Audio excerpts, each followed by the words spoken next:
Welcome to On the Corner of Main Street, presented by Plaza Hotel and Casino in downtown Las Vegas. Here is Plaza CEO Jonathan Jossel, Gary Vickery, and I'm your host, Lisa Melmed.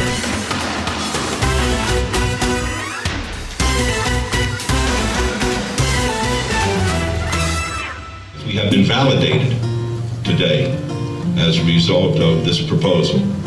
We've been legitimated today as a result of this proposal. We've gone, as they say in professional sports, to a whole new level. We're Major League. That was former Mayor Oscar Goodman and members of the Las Vegas City Council at the November 2010 Las Vegas City Council meeting when it was officially announced that the existing City Hall building would become the new corporate headquarters for online retailer Zappos.com. Welcome to On the Corner of Main Street. Thank you, Lisa. So the reason we play that is because today's guest is Fred Mossler, and Fred is someone who's become a very good friend of mine over the last 10 years, and I met him in 2009 with Tony Hsieh, and he was, I think, in many ways, and I'm sure we'll hear about this from him, but he was in many ways the most important person after Tony in the creation of Zappos, in creating such a huge business, and then obviously in the decision to bring them into downtown Las Vegas. So today we'll be talking about Fred, but obviously so much of his life and success is intertwined with Tony Hsieh and everything that he accomplished. So it's going to be a very interesting story, and we haven't covered in the podcast a lot about Tony. Partly it's just a very sad subject and something that we haven't talked about at length. I'm sure we'll talk about a little bit with Fred. But his contribution to downtown Las Vegas, as you heard in that introduction, is something that should never be forgotten. He certainly put downtown on the map. He made it relevant. He took a huge risk in creating, not just moving his headquarters to downtown Las Vegas, but creating a vehicle which became Downtown Project to invest in so many different things in downtown Las Vegas. And all the while, Fred was right by his side. Everything I did with Tony over the years, Fred was always there. He was an integral part. The two of them came together to my wedding in South Africa. They flew just 3 days, for 3 days all the way to South Africa, which was very, very nice of them. But we miss Tony. He was a very dear friend and someone that, as a community, we miss. And it's hard to honor him because there's so much more to him than could ever be done justice on a podcast. But I'm excited to have Fred here. It's taken a little while to get him on, and hopefully I'm excited to hear his story. Today we are joined by business executive, fashion guru, and philanthropist Fred Mossler. Welcome to On the Corner of Main Street. Thank you, Lisa. Fashion guru. I like that. Hey, Fred. Nice to see you. Jonathan. Thank you for having me. Thank you for joining us. I know we've been trying to get you on our podcast for a long time, so very honored to have you here today. Well, much appreciation. Thank you. And I think a lot of people, when they hear your story, will appreciate the fact that you're so intertwined and connected to downtown Las Vegas and everything you've contributed here over the last 10 years. So I'm really looking forward to hearing about that. Absolutely. So tell us where you're from and how you ended up in Las Vegas. I was born in San Francisco, raised in the Bay Area, and had a circuitous path to Las Vegas. But in the late 90s, I was with Nordstrom in downtown San Francisco. It was the internet boom in San Francisco at the time. And there was a startup called Shoesite.com that wanted to become the world's first and largest online shoe store. And there was a young, 26-year-old founder that had reached out to an investor who ran a venture fund at the time. The investor turned out to be Tony Hsieh and Alfred Lin, his partner, and Nick Swinmurn, the founder, pitched the idea to Tony and Alfred, and they said, great idea, but you need someone with a retail background, so go call Nordstrom or Macy's and see if you can find a buyer. And Nick just happened to call my phone, and picked it up and met with Nick with Tony and Alfred.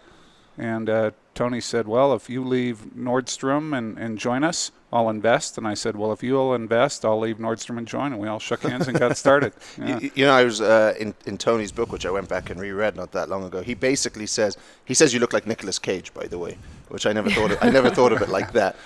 In all the years I've known you, I've never. You do? Yeah. I think Nicolas Cage used to look like me, but yeah. But he basically says he wouldn't have done Zappos without you. Yeah. I mean, did you feel that at the time?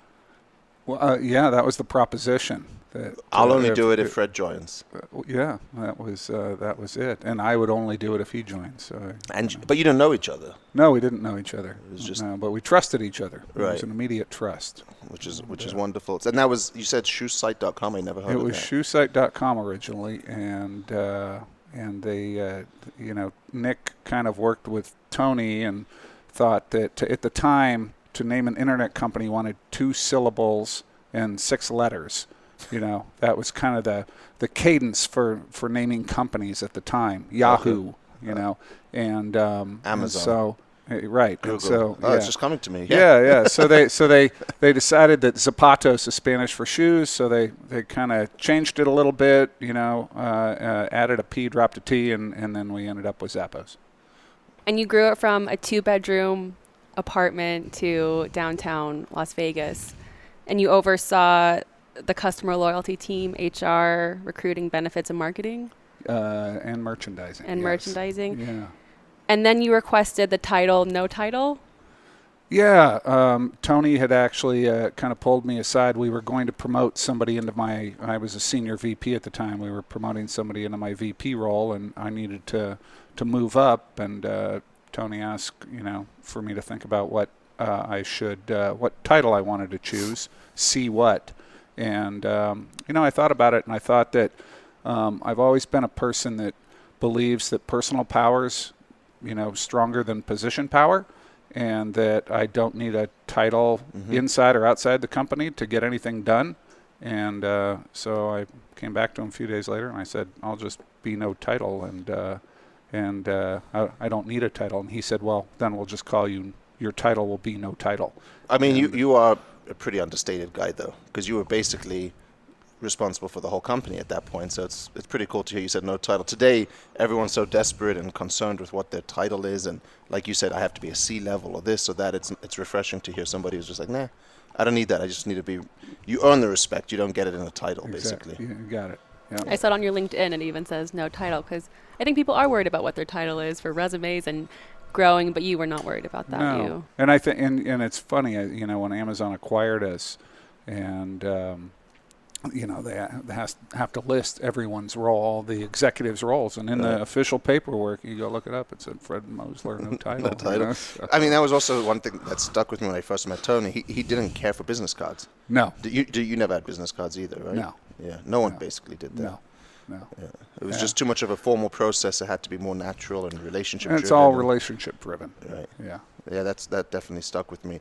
So that was San Francisco, right? And then at what point did you decide to come to Vegas? Well, the no title actually was in Las Vegas. Oh yeah, sorry, I meant like when you went back to we decided to come to Las Vegas in 2004. Okay. We were in downtown San Francisco. The company was growing rapidly. The call center was the fastest growing part of our company. Downtown San Francisco wasn't then nor is now a great place to build a call center. Right. But because of our company culture, we felt that it was important for corporate to be always with the call center so that we were in the trenches and on the front line with the customers. Mm-hmm. And so we looked at various options, Portland, Oregon, and we looked at Austin, Texas, and ended up Las Vegas was 24/7 city. There were a lot of call centers here already that we could draw talent from. It was an hour flight back to the Bay Area, so we were all leaving our friends and family, so it was easy to get back to. And frankly, it was the most exciting city out of all the ones we looked at. Right. And so we made the choice to move to. That was 2004. Was at that point, was Zappos on its way to being what it ultimately became, or was it still in startup mode and struggling in terms of building the brand? Well, we were, I think at the time, we had 90 employees in the company. Okay. And 70 of them moved to Las Vegas. So we were a long way from really hitting fifth gear and getting there. But I think we had just raised around our first kind of official Series A from Sequoia Capital, and so we had and we were working with several banks at the time to increase credit limits. So we felt like, and we had traction. And so we felt pretty good about the move and where we were going at the time. You were over those really stressful days of survival mode. Yes. In the early the quarter-to-quarter survival mode. Right. Yes. Yeah. Exactly. Yeah. So you moved to the Zappos headquarters to Henderson. Yes. Correct? Yes. And then how did it come to downtown? I think again the credit kind of has to go to Tony on that, and he had a friend that was friends with Michael Cornthwaite, and the Michael, I think, had just opened a bar downtown called Downtown Cocktail Room (DCR), and we've talked about DCR many times on this podcast. Oh, good. It was an integral part of a lot of us in downtown meeting each other and building relationships. It was almost like that place Cheers, where you went back in there. This is back in 06, 07, 08, when there wasn't so many people downtown. You would go in there and everyone knew you and you knew everybody, and that was what DCR was. It was for many a really of us. special place. Yeah. And so she invited Tony down, and Tony met Michael, and as we all know, DCR had a really cool vibe, kind of an urban vibe that was kind of hard to find here in Las Vegas at the time. And Tony just kind of fell in love with that, and then ultimately spent a lot of time at DCR and downtown, and just fell in love with the idea that this would be a great place to build our headquarters.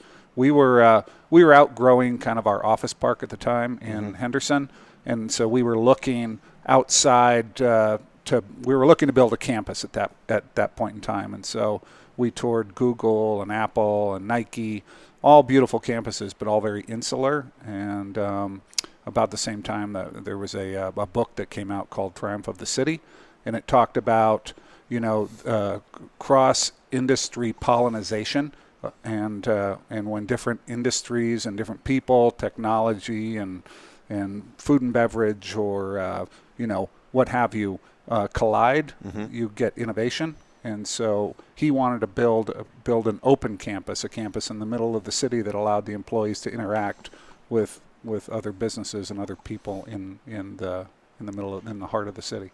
Yeah, I mean, it happened pretty quickly. I think I met you and Tony in 2009. I remember it. We had dinner right here where we are in Oscars, but it was called Firefly.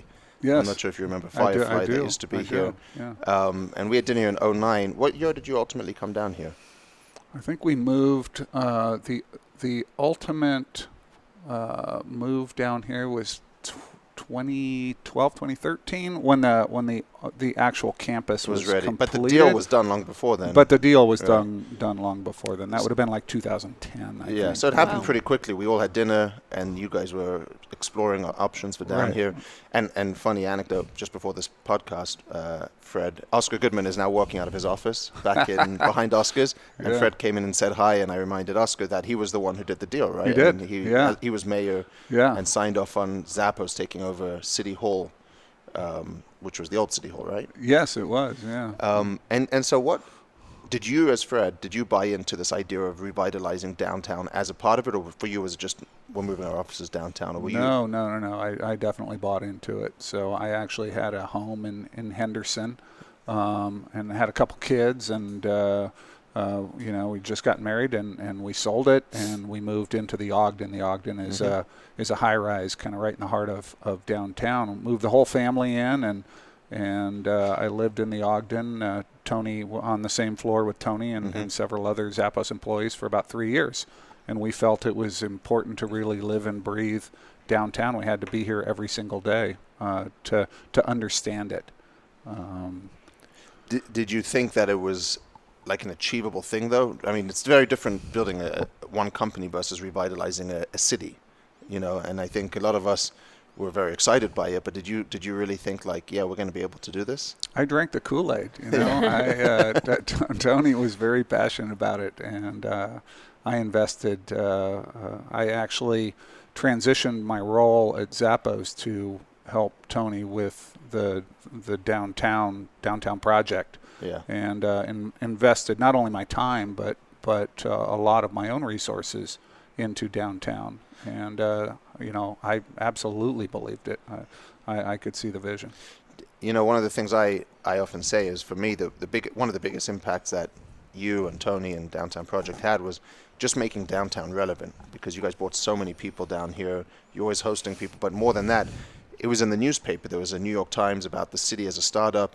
There were so many articles about this idea of one group of people, you, Tony, revitalizing a city, and it put us on the map. I mean, I got articles from all over the world saying this is what's happening in downtown Las Vegas, where we had committed ourselves to basically around the same time. But in your opinion, was it successful? Did you think it went the way you anticipated it to? I think that's I think we're probably in the second or third inning right now. I still think it's very early. I think we started Downtown Project in 2014, 2013, and I think it's just too early. I think there's a lot of momentum here. Right. You and I both live about a mile and a half from downtown proper, still, and the Plaza Hotel is right in the heart of it, and across the street from you, Derek Stevens just invested $1.5 billion. Someone told me into building a luxury casino down here. I think place. Yeah, very nice. And what did that open during COVID last October? Right. Yeah. Right. So yeah. I think it's just I think it's still early days. So is it successful? So far, I would say yeah. Has everything been done right? Has everything turned out the way we'd hope? No. But I definitely think there's momentum here, and I think it's going to continue to grow. So maybe we can discuss this in 5 years or 10 years and come back and see. Yeah, and see what we think. Well, it was so interesting to watch your TED Talk, Flourishing Communities, Live, Work, Play, and I recommend anyone listening to definitely watch it because it shows how Zappos moved downtown. But it's interesting because that was in 2011, and you're already talking about the Smith Center, the Cleveland Clinic, Symphony Park, and how apartments are going to be built there, and the apartments are being built right now. That was 10 years ago. Yeah, and I think it's the investment that the city has now put in connecting kind of the Arts District to Fremont East, to the Fremont Street experience and the walkability, and then the Arts District. Gosh, they're doing amazing things there as well, and revitalizing that. And that wasn't the focus of Downtown Project and Tony, but I think the rising tide raises all boats, and I couldn't be more excited about what's going on here. And then don't forget the medical district as well, right? And the development there. I think it's really exciting and positive. But that's what you just said is exactly right. It wasn't necessarily the area Tony and Downtown Project were in, but it created this awareness about downtown. It created a community which wasn't here before, and right. So that allowed for people to go to the Arts District and other things to happen. Yeah. When me and my husband moved to Vegas, I was like, you have to work at Zappos. Because of the culture? Because of the culture. So he did work at Zappos, and all of our friends, even still today, are because of working at Zappos. There's all the young people. Our whole entire group of circle of friends is all through Zappos or people that we've met through there. But before Zappos moved downtown, was there a lot of young There wasn't a lot of anything. There was no one. It was like 5 of us. There wasn't a lot. So it's truly built the community. Yeah, I think there's a debate, and maybe Fred has an opinion on this, whether it would have happened anyway, just slower, whether Zappos and Fred and Tony just expedited the ultimate revitalization, or whether that was the reason why so much ultimately happened. But there wasn't the same. There wasn't the bars. There wasn't the restaurants. There wasn't the same community. Like even the employees at the casinos, where were they going to hang out after work? They leave. They leave the area. They drive home. Yeah. They drive home. But you really push that, companies who are inspired by where they live will build the community. And then there's all these bars downtown. All the Zappos people will go for happy hours at Gold Spike afterwards or wherever they'd go. And it was like the place. It's the place to be. How did you build that culture at Zappos? I mean, I came for a tour. This was probably in 2010. And you were doing a meeting with a bunch of team members. And it was you, Tony, and one other person on stage. And you said you can ask any question about the business. or anything, and you got a bunch of questions about completely random nothing, and somebody then asked you if you could do a dance for them, and you guys did the dance. I'll never forget it, because I was kind of like, this is out there, and then suddenly you guys, with the three of you, were doing a dance where it was like one of those like TikTok dances, which TikTok wasn't around, but you were doing the shopping cart dance, where you were taking things off the shopping item and putting them in your... Sorry about that. We should find that video. And I was like, God, these guys are crazy. But I guess that was your thing. How did you build that culture? And ultimately, and we could go into the technical aspects of building the culture, having a purpose, having a mission, creating core values that you live and breathe and that are committable. But ultimately, what made Zappos special was that the culture wasn't driven by a leader, any one individual. The culture was everyone's responsibility. And Tony would always say that he didn't want to be the tallest plant in the garden. He wanted to create a greenhouse that allowed everyone to flourish, and that everyone had an internal superpower. And if you gave them a place to bring that and to explore it and exploit it and build on it, then you'd have a special place. And ultimately that is what the culture of Zappos was. It was many incredible individuals bringing their whole person into the workplace and not leaving anything at home. Yeah, I mean, I think you're underselling how incredible it was. I mean, the whole world studied Zappos corporate culture, didn't they? I mean, it became a thing. I remember Tony used to often press us on why don't casinos spend more time on improving culture and team members, and maybe it's coming in today, but 10, 12 years ago, it definitely wasn't happening like that.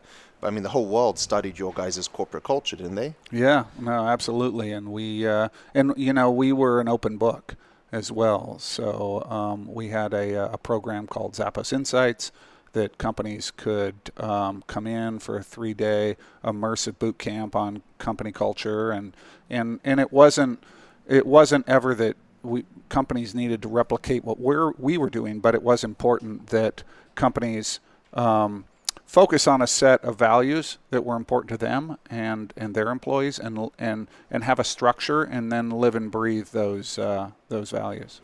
And I think I heard you on another podcast saying that, like, if it was so easy to replicate, every company would be doing it. So you're happy to open your doors and show your competitors or whoever how you guys exactly did it. And that was always kind of our philosophy in the early days of Zappos, and early days of the internet, 99. We decided that it was important to offer free shipping and free returns, free shipping both ways. And it removed a barrier for a customer to purchase something online, which people hadn't, experienced e-commerce yet, many people. But ultimately, we felt that, we got asked a question once that said, well, if another company copies that, free shipping, free returns, is that, going to concern you? You find that competitive? And we always thought, no, we thought that would be great for the internet, for e-commerce. If every company offered free shipping and free returns, then that would just be a better experience for all customers that are online. Absolutely. It's one of my favorite parts of Zappos. I just got a shipment a few days ago. I'm still shopping there. In your TED Talk, you said that the keys to make a great city are proximity from home, transportation, and this idea of third spaces, which are like coffee shops, or places where people can hang out and meet and discuss ideas. Do you think it's possible that there's too many third spaces? Too many third spaces in downtown Las Vegas? Yeah. No, I don't think so. Are there too many cafes in Paris? It's, at least for now, I don't think we've reached the point of saturation. And, I think an important component of having a thriving, successful urban core or city is the density and making it walkable. And so what we need in downtown Las Vegas are more high-rise living spaces. And I think, do you know what I think the most economical form of, besides walking or bicycle, but the most economical form of powered transportation is? The most environmentally friendly? No idea. The elevator. So, if we can build up instead of out, it's a much smaller carbon footprint, and walking makes people healthier. Yeah. Obviously, and it's much better, like I said, for the environment. So I think we just need a lot more. There's an F9 project that was just built, and it was one 2 years ago, and it was one of the first residential high-rises downtown, and we just need a lot more of that, I think. Absolutely. What about casinos? You guys always sort of stayed away from casinos. The casinos, that downtown project, and you guys ultimately owned. You took out the casino element. Was that on purpose, or was there sort of just didn't fit with the master plan? Yeah. I think Fremont Street. This side of the west side of Fremont Street has that really handled, and is an incredible experience. I think, and the numbers. I think it's maybe the third largest visited place in Las Vegas. Is that right? Behind Hoover Dam. Okay. There was in pre-COVID, weren't there about 20 million visitors? Yeah. I thought it was second, but if Hoover Dam's doing those kinds of numbers, good for them. Well, maybe it is second. Yeah. Maybe it's first. I don't know. It's not first. Strip's got to be first. Okay. All right. So we'll give the Strip first. I got a lot of hotel rooms there. Yeah. So I think the focus, was that it's a synergy. Right. And this side of Fremont, the casinos do what they do best, and on the other side of Fremont, try to create a place, and ultimately, the vision was to create something for the locals. Not that we don't have local casinos as well, right? But an urban experience for locals in an urban core. So you were at Zappos and you were focusing on downtown project. How were you splitting your time between those two? Or did you treat them as the same thing? Treated them as the same thing. We We made the investment into downtown project, knowing that we were bringing 2,000 employees downtown and trying to create a place for them to live, work, and play. And so just investing in infrastructure that would support that mission. So it might be a difficult question, but if you looking back, is there anything you guys would have done differently as it relates to downtown Las Vegas and entering it? I think I would probably go back. We invested $50 million into technology companies trying to attract tech to Las Vegas. Just for people that aren't familiar, break down what that investment, those different, because it was like 4 groups, right? There was real estate. It was a $350 million investment overall. $200 million went to land acquisition development. $50 million went to technology through the Vegas Tech Fund, investing in startups and entrepreneurs. $50 million to small business, so investing in bars, coffee shops, a bookstore. And then $50 million into arts and education. So Life is Beautiful, First Friday, Ninth Bridge School. And that was kind of the breakdown of those investments. I'd say the one that kind of fell flat was the technology, the tech investments.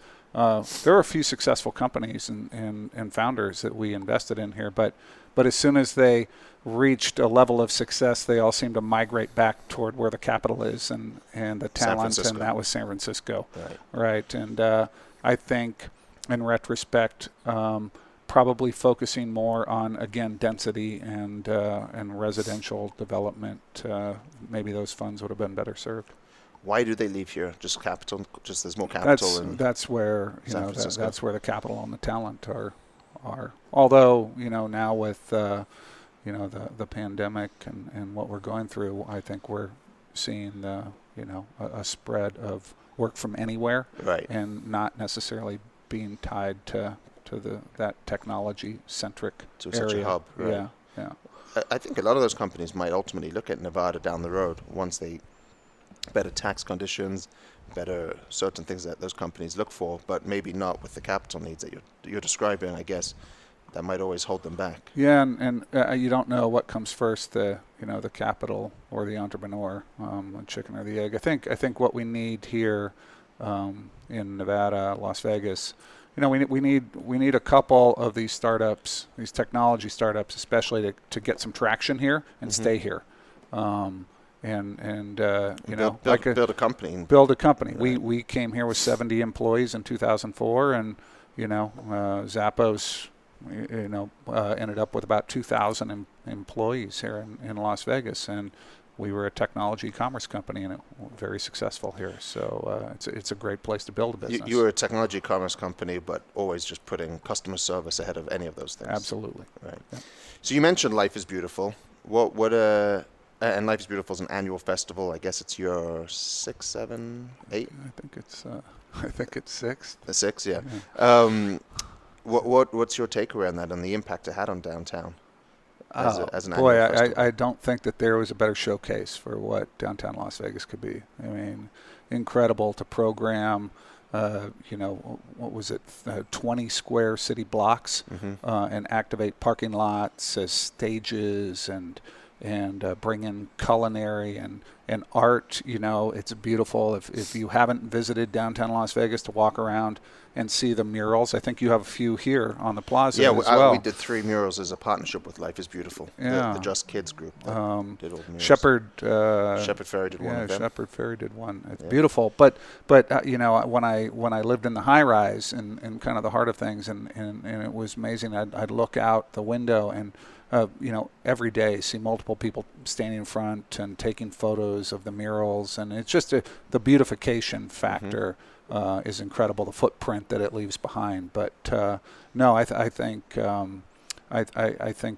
festival had an incredible impact, long-lasting impact beyond just the initial economic impact that it had, but to showcase what a city can mean. Yeah, beyond just the 3 days of music, and it was for us as a business, as a hotel casino. It was a great hotel weekend. It wasn't a great casino weekend because all the people were down at the festival for 15 hours a day. But in terms of what you said, it just created so much awareness for downtown, and these are people that would come back in the future, and they had never heard of downtown Las Vegas, and now you could walk through the streets and try great food, and it was I think it was huge. I think it was huge. And I think it was maybe, I can't think of another one of the only festivals in the world that is thrown in the actual core of the city, in the heart of the city.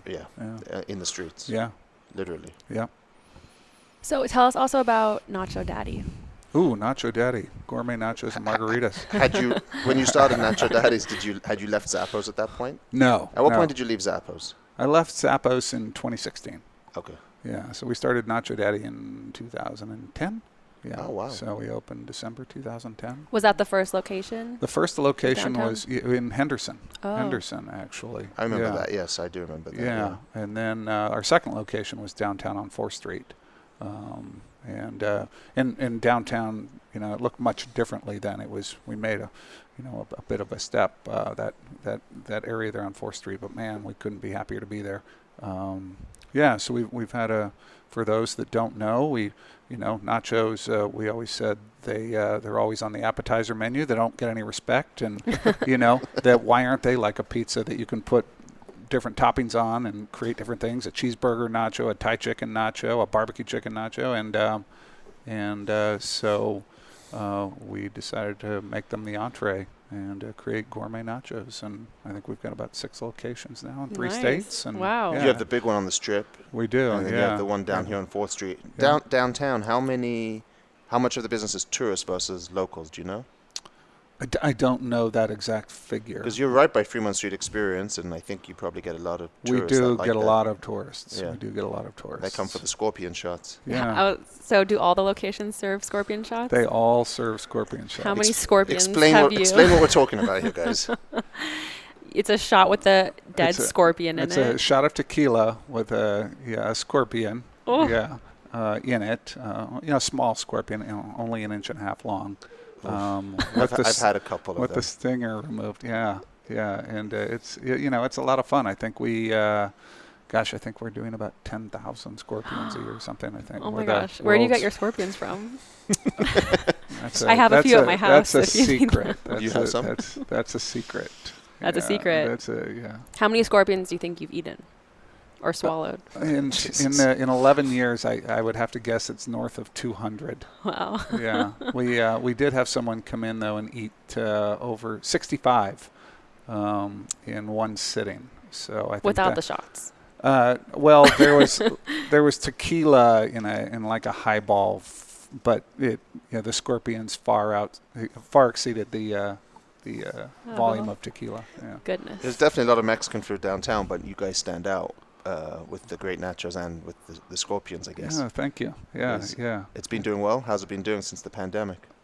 It was tough. It was tough, like it was for everyone in food and beverage. We were closed for several months, and then 25% occupancy was difficult. We were very fortunate. We were able to bring back our employees, and with the support of our customers, we, I think made it through the tougher days. We're back up to 50% now, and occupancy, and it's the business has been doing well, and it's strong. So we're blessed. We're very thankful. Yeah. Beyond Nacho Daddy, what else are you still involved in downtown? Is that a loaded question? Everything. Well, I guess downtown / Las Vegas. We started a shoe company, so shoes that are designed in Las Vegas and handcrafted in Italy. Right. And that's right. You spent some time in Italy last year. Yeah. So it's called. Came back just before the pandemic. Right. It's Ross and Snow. Okay. And I guess you could say that's an offshoot of Zappos being here. Involved in another Las Vegas that was a startup defense services company called Blue Air Training that supports our troops, providing close air support training. What else am I doing? Lots of stuff. I believe in investing in business and opportunities and people here in Las Vegas. We haven't on this podcast spent much time talking about Tony at all. And we probably should have, but obviously you were the closest person to him. If you could say anything about Tony in terms of what you learned from him, and any memories of him for people on the podcast that never had the opportunity to spend time with him, we'd love to hear that. And any thoughts you want to share on that? I guess with Tony, what impacted me most, being with him for 20 years was his first off, his belief in the person, and the individual, and their ability, even though many times they couldn't see it in themselves, and his empowerment of those abilities. Tony was incredibly generous, as we all know, but the way I saw Tony as being generous was in his constant investment in creating opportunities for others. So I think everybody knows the story of Tony Hsieh, that he his first startup, he was 24, sold it to Microsoft and when he was 26 for $265 million, and he had partners and investors that he had to take care of. But he was in a place where he could have just traveled the world or done whatever he wanted, and he and some of his partners in that company did. But he decided to kind of double down and get involved with Zappos and create opportunities for it. 1.6 thousand people were employed by Zappos. 6,000 people working. 6,000 people employed, and building a platform about customer service, how companies should treat customers on the internet, company culture, as we know, and how companies could be profitable, be passionate, and treat their customers and their employees well, and then on the success of Zappos, he took the proceeds of that to Amazon, and then invested in Downtown Project and put $350 million into the revitalization, redevelopment of downtown, but with countless hundreds of different entrepreneurs, trying to give them different opportunities to start their own businesses and trying to help them flourish. And so to me, Tony was constantly building, constantly investing in helping others find their way and opening up opportunities. Yeah, and thank you for sharing that, Fred, because I didn't feel like I could do a good job of sort of honoring Tony in any way, and so it's great to have you be able to share some of that with us. And I am lucky to be able to call you a friend and somebody that I've come to for advice. And if you were giving advice to somebody starting out on their career today, like a young person like Lisa over here, what would you tell them? I'd say that adaptability is the most important trait that you can have in this rapidly changing world that we live in. And I would also say, don't wait to get started. Start today. A lot of people put off, specifically entrepreneurs, pursuing their ideas. And there is no tomorrow. Get started. There's always a way to get started. If, in fact, the barrier to entry now to starting a business or being an entrepreneur with all the different platforms that reach the billions of people on this planet, there's never been a lower barrier to entry to getting started on a business. So get out there and do it. That's great.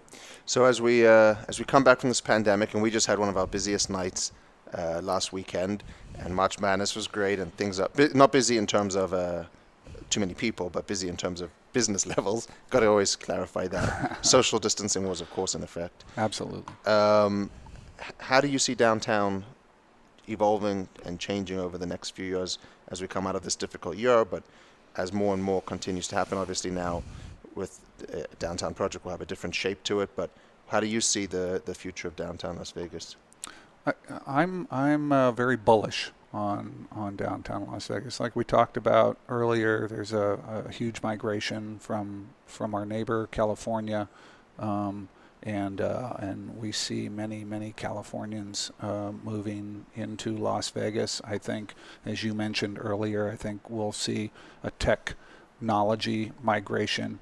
I think Las Vegas is one of the smallest international cities in the world. And we get back up and running here. We're running at 50 million visitors a year.